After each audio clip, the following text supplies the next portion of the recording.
هستم دنیای یوون و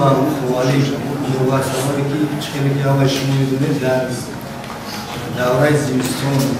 روی سرد روی داشتن و در همون دوره همین روی سیمین برداری و اونهایی که در دنیای خوالی فعالیت میکنند دوم فعالیت خود رو کم کردن و سردی هوا از همین صبح اون جویش گروه همو کمتر بود و من باوری دارم که در روان ویژوی بودجت همین کمتری اسلام میشود شهر ملیو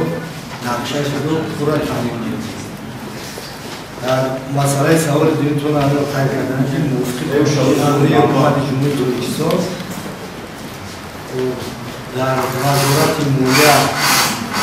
آوتی دستوری وجود دارد و در یک سال یک مرتبه از طرف متخصصین در شهر درست انجام گذاشته میشود و غیر از این خانه‌گذاری و مقامات‌های نظارتی وجود دارد از اون جمله پالات اصول جمهوری و انجمنی در موافق نقشه کاری در 2 سال یک مرتبه باید سرکش می‌شود و غیر از این مقامات حزبی در دوره کامپیوترهایی که پیدا میشود و مسئله‌های پیدا میشود میتوانند در عوایدگی اما در همون سمت سنجش‌های خود را گذارند.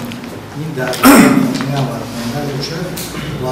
ما هم طرفدار همینجا که شما هستیم که این سنجش‌ها کمتر شود و کار بیشتری رو زیاد شود.